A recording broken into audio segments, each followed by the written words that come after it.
Welcome back to Cosmetics Anonymous. I am your favorite new mama, Bougie Vintage, and today's video is a story time.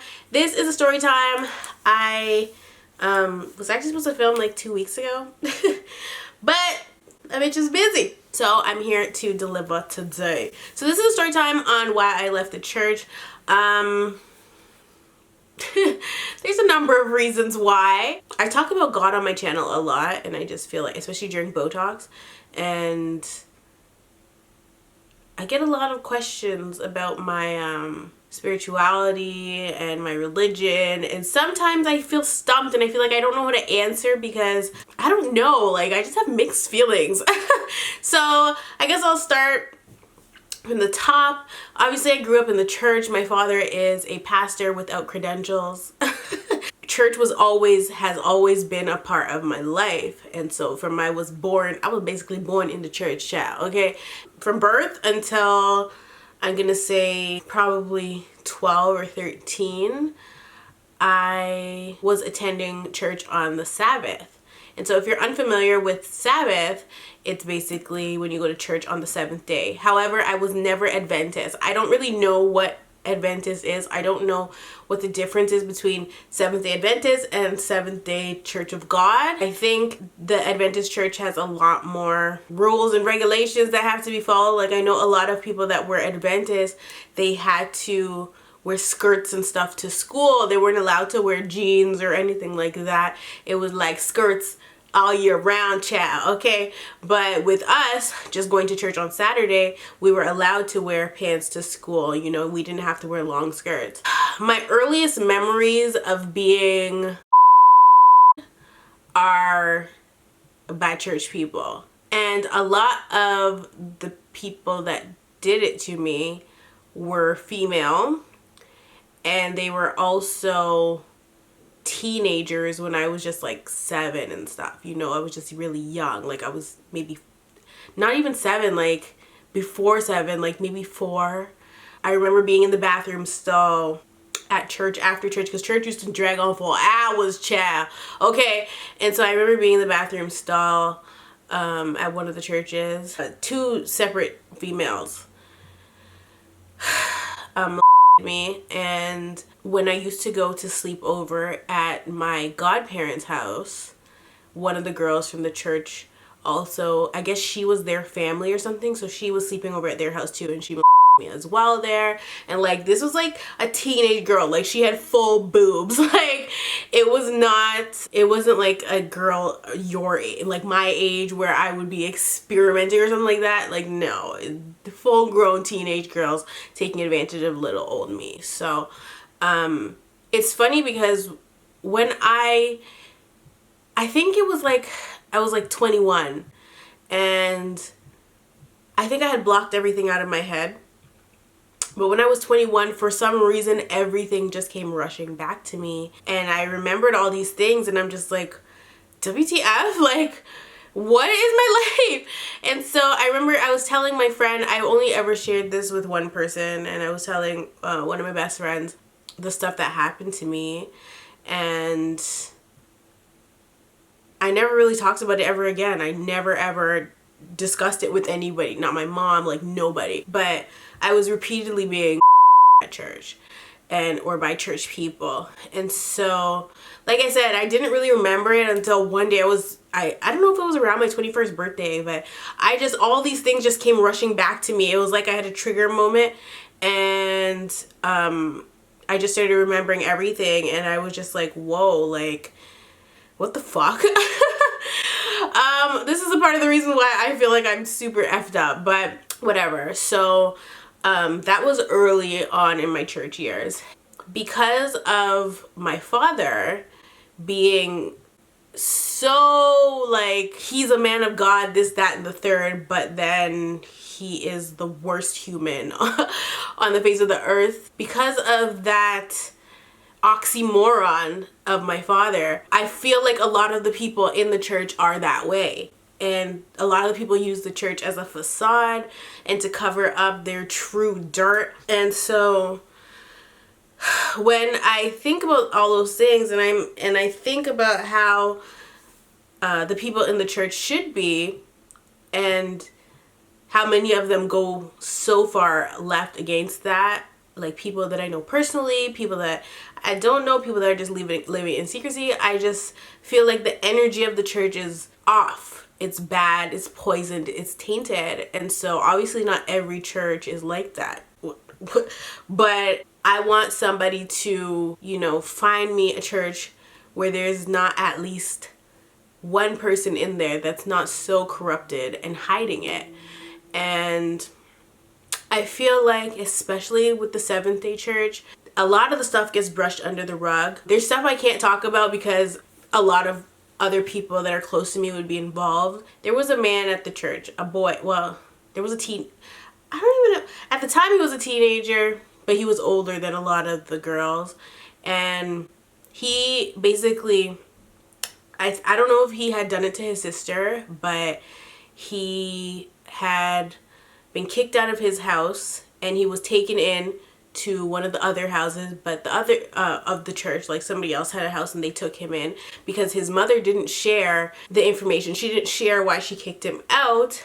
And so she was very eccentric herself, but like once he was kicked out and he went to go live with somebody else, he ended up a bunch of their daughters, or basically turning their daughters out because he was being sexually advanced with these girls. He was basically making his rounds through each of the family's homes in the church because nobody was saying why they kicked him out. Nobody was giving that information to the next person, and so he just kept getting away with it because it kept getting brushed under the rug what he was doing. And so that's the problem with the church. They like to keep secrets. They don't put things out in the forefront. If I was the damn pastor, I'd have been up on that damn pulpit calling that ass out. But these people really just let that shit slide, and it was something that wasn't spoken about, you know?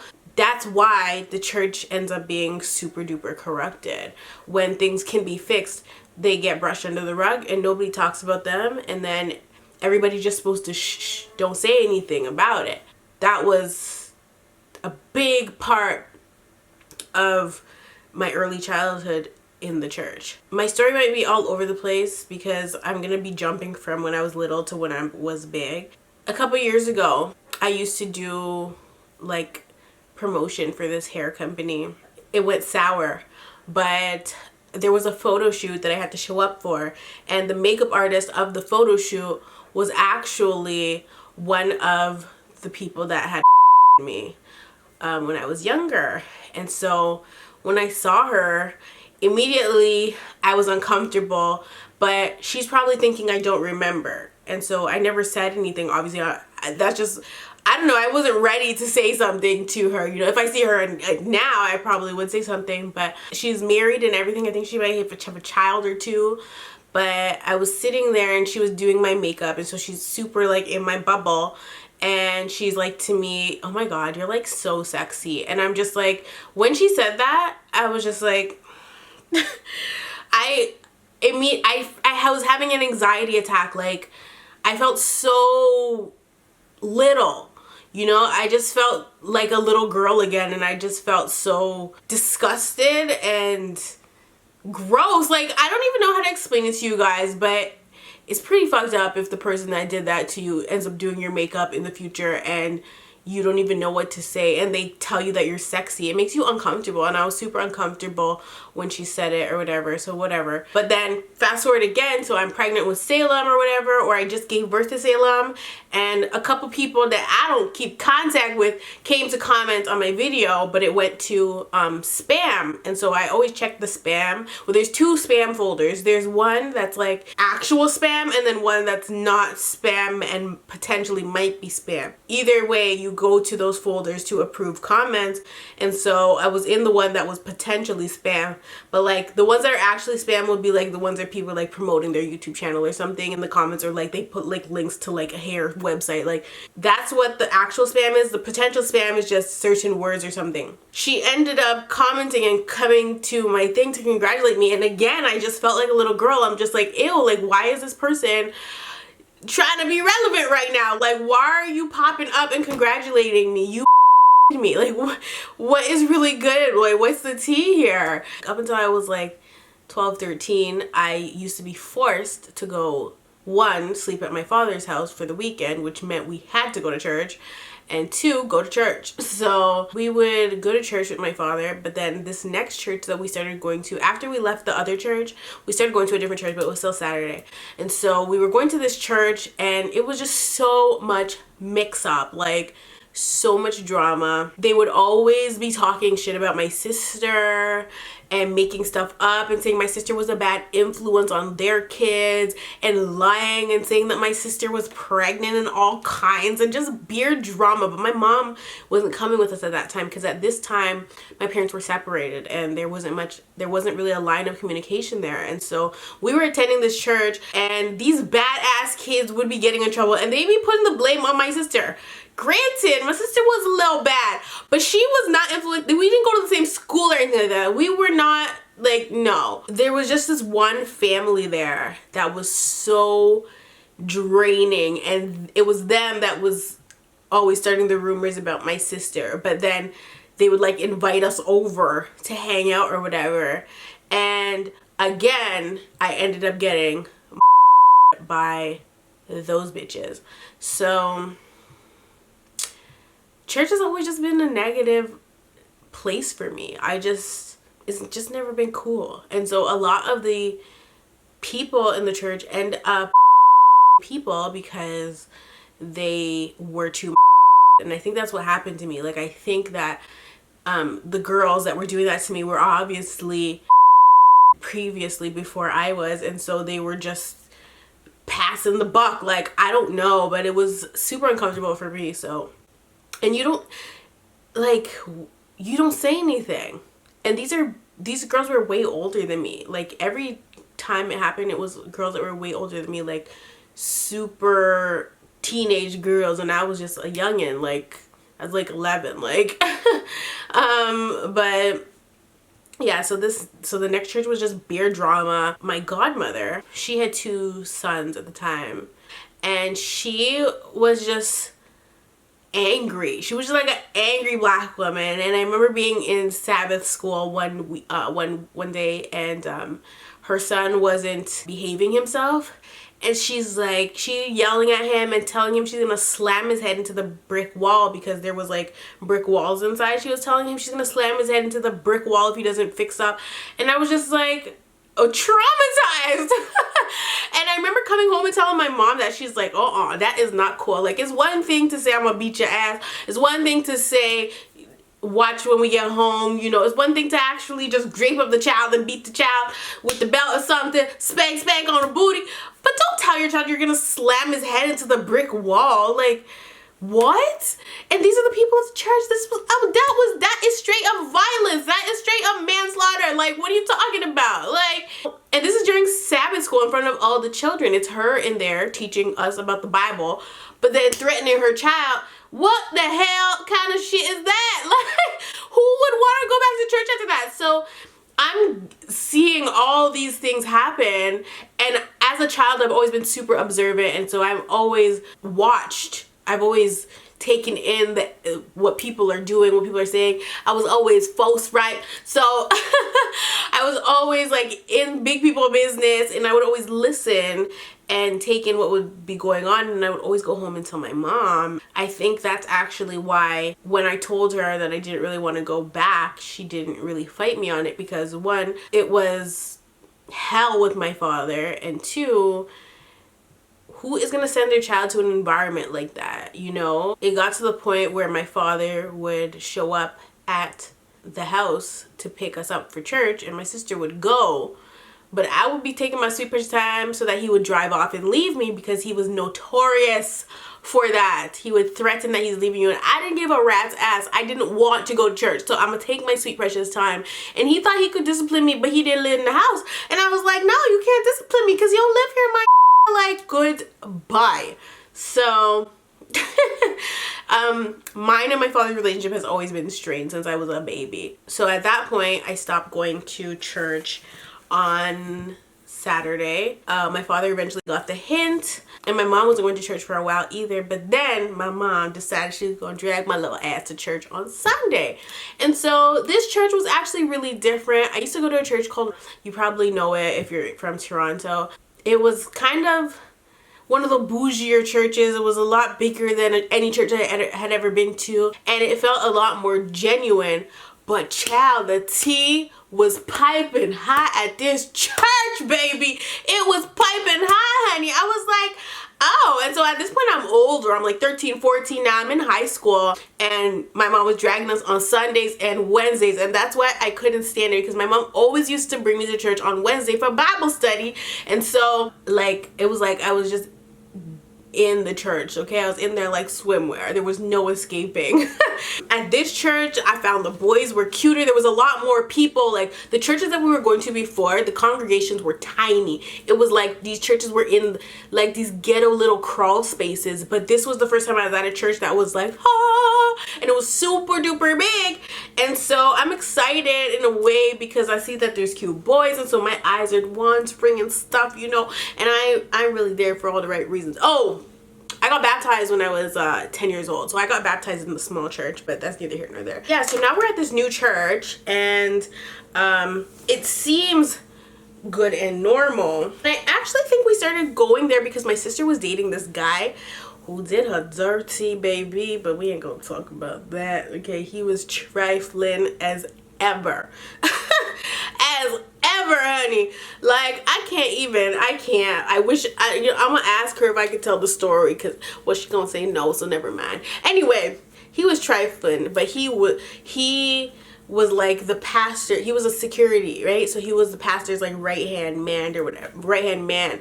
So we're going to this church or whatever, and the pastor was in a big mix up, and like he must have had side bitches or whatever. The first lady took off her wedding band, but then they, I guess, made up and they decided they was gonna have another baby child. It was a hot fucking mess, and they were trying to act like all things were good and dandy. But because my sister was dating the security guard, we got all the tea, child. We got all the tea, and I said, if that's what's going on, how are you running a church? Like, what is really good here? And so from church to church to church, all I'm seeing is negativity.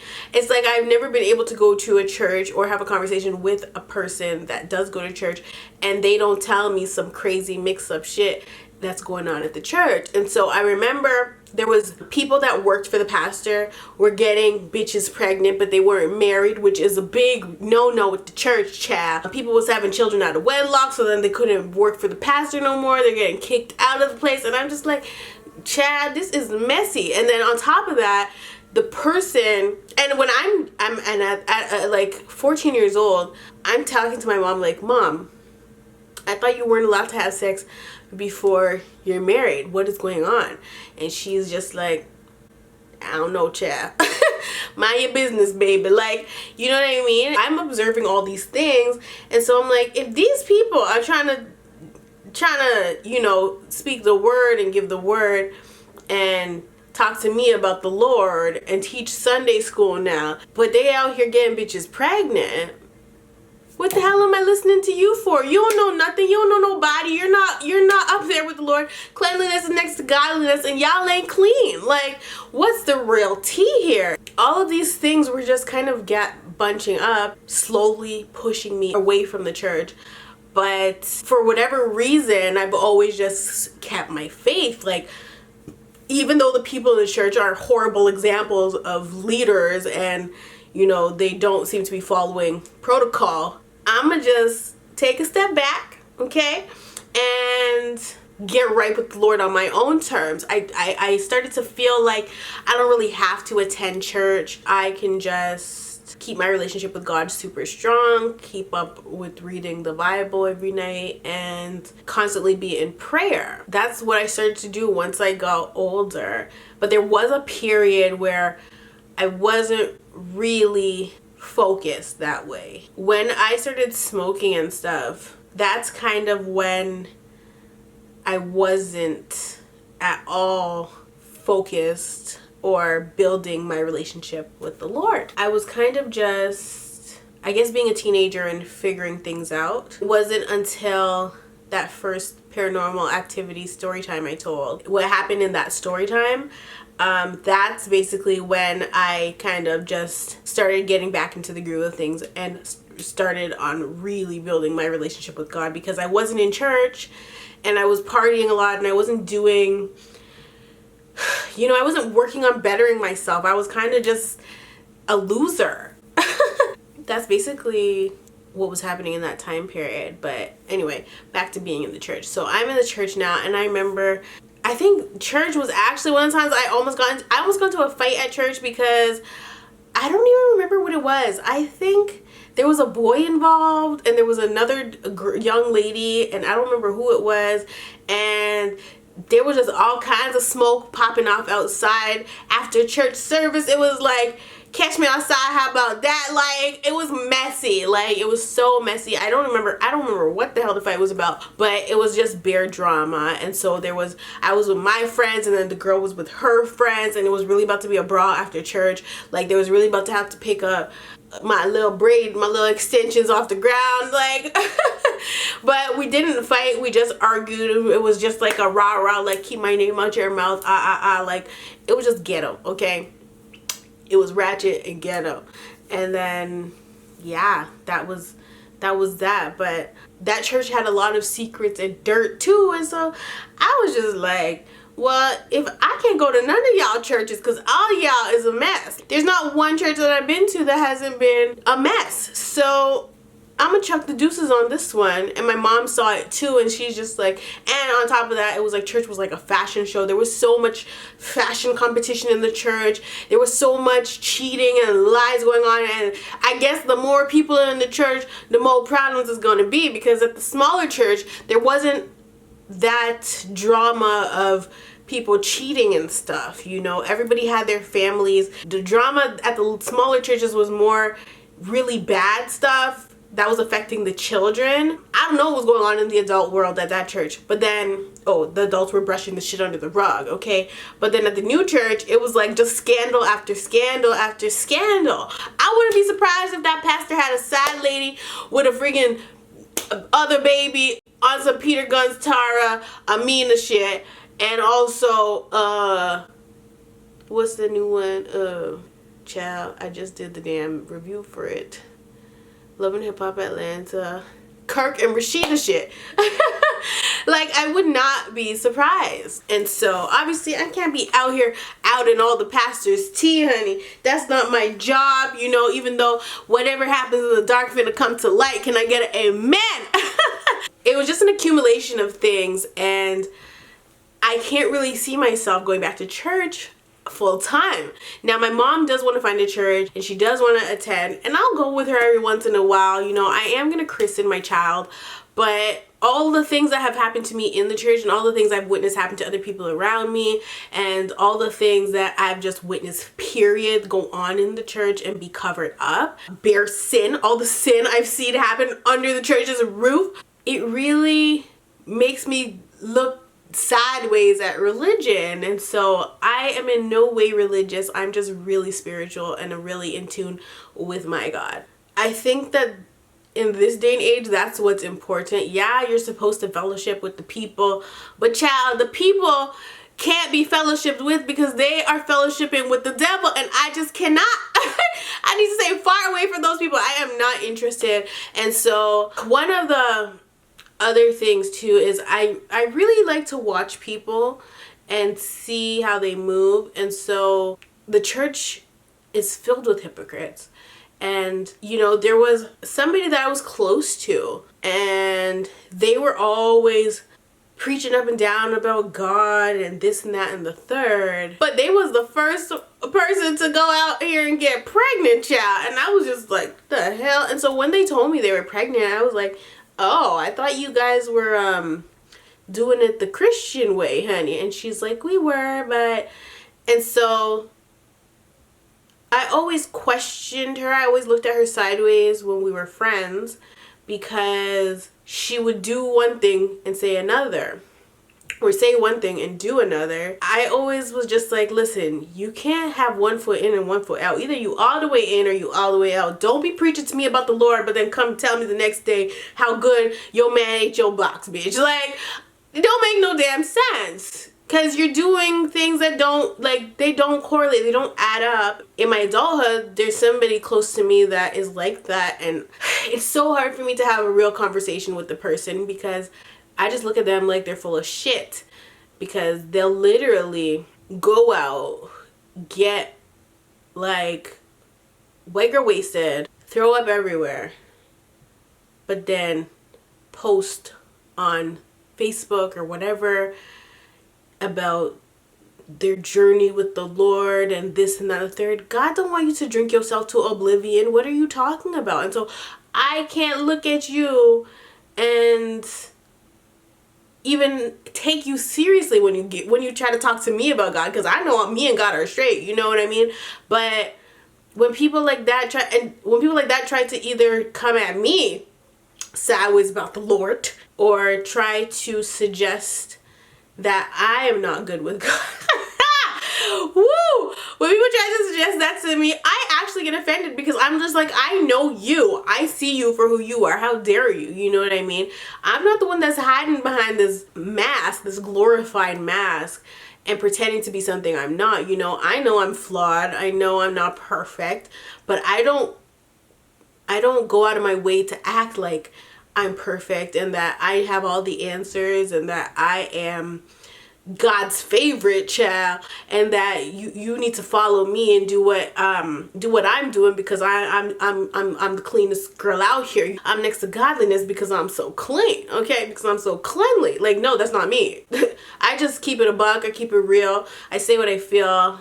I've built my own relationship with God, but this person in particular, child, it's like she lives two separate lives. She has one foot in and one foot out, literally, but she has tried to paint this image of herself to the people around her that she is holier than thou. But really, she out here popping that thing in the club every damn weekend or whatever. Not every weekend, but you know what I mean. But like, she's doing the utmost. She's doing all the things that God would not agree with, and then trying to act like she's not. You cannot do that.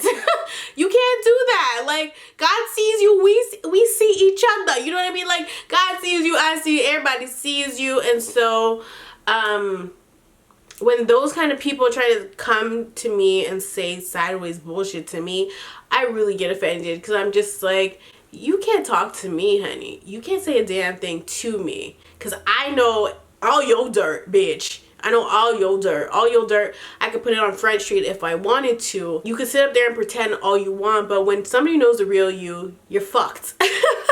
You're done, okay? You're done. Nailed it. Like, you know what I mean? It's people like that that really, instead of draw you nearer to God and draw you back to the church, they push your ass away because that's how I feel. Like, when I talk to her, I'm just like, you are the reason why I don't go to church. You, people like you, because church is filled with them motherfuckers. Like, it really is.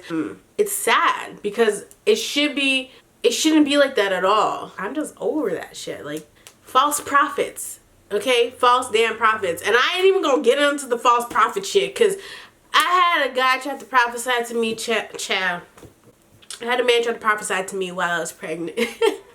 While I was pregnant, a man tried to prophesy to me. He was really going ham. And then I asked him about the gender of my child. Because he's trying to say, he was telling me what he saw, what he dreamt, but he made the shit up, and I was very pissed off. He made the shit up. I'm not going to even get into those details, but he made all this stuff up. He made it all up, and he was talking on the side of his neck, and it pissed me off after I realized he made it up because he had an ulterior motive, and I just won't accept that. He had an ulterior motive as to why he was saying what he was saying to me, or why he felt that he should say those things to me. But then he told me I was having a boy child, okay? I had Salem, the girl with the vagina. So don't try to prophesy to me. Don't tell me what you saw in your damn dream. Good, Bye. Okay? Anyway, he was trying to prophesy all kinds to me. And so I was asking him certain questions that only a prophet would be able to give me an intellectual answer to. And he couldn't. So, goodbye. You're not going to come to me and tell me you're a prophet. I don't believe nobody.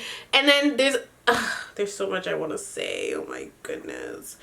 I was having a conversation with the same person that I was talking about before. I asked her why she decided to do something. And she started that shit off with God told me to. No, he did not. No, he didn't. God was not talking to you. God didn't. You sound crazy. God didn't tell you to do something. I'm leaving a lot of details out because I can't be telling people's business, child. But the point is, what the decision that she made was a bad one, okay? And so when I asked her, well, why did you do that? She said, God told me to. God doesn't tell you to make bad decisions. You make bad decisions all the time. God's not telling you to do these things. You're making these decisions and blaming it on the Lord. And God's looking at you sideways, as sideways as I'm looking at you. So don't give me no shit about no God told you to do something. He didn't tell you to do anything. You want God to tell you what to do, and he's not, because you keep making bad decisions. End of story. Anyway, like I said, it's those people that push me away from the church, but push me nearer to the Lord, because I just be praying to God for them, you know, praying about them, asking God to give them the wisdom to figure this stuff out, because I can't do it. These people drain me. I'm not gonna say I'll never go back to church, you know, but what I will say is that I'll be very mindful of whatever church I decide to attend and decide to bring my child to, because I want Salem to have a little bit of church, you know what I mean?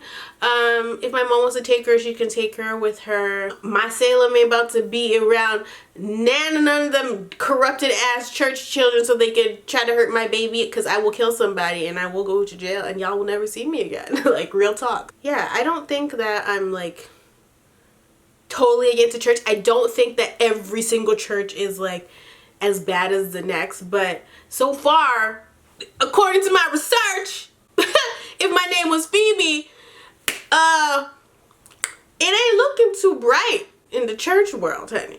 Even when you look at the big churches from over in the States, Bishop Eddie Long had a huge scandal against him. Like, it's not just the Christian church either, the Pentecostal church, it's everywhere. It's the Catholic church. A lot of the priests, you know, they doing God knows what to who, chat. Nope. I don't want to hear nothing about it. It's really, really sick. A lot of these people are disguising their truth with the church, the mask of the church, and we need to put a stop to that.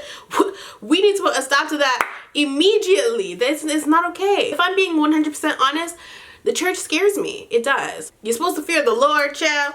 You are not supposed to fear going to church, and the church is just that messed up to me that I'm afraid of it. I don't want to be a part of something that's like that. So that's basically why I left the church. A lot happened to me. Watching my father be basically a false prophet. Watching my father steal from not only my mother, but from other people, from my grandmother, from other people in the church he'll borrow money from, he'll owe money to, and never pay them back. That's not a godly man, okay? You don't do that, okay? That's basically, yeah, that's basically why I left the church. And I'm sure lots of you have similar stories or situations, so leave them in the comment section so I can read ahead. And yeah, I love you all, and I'll definitely see you in the next one.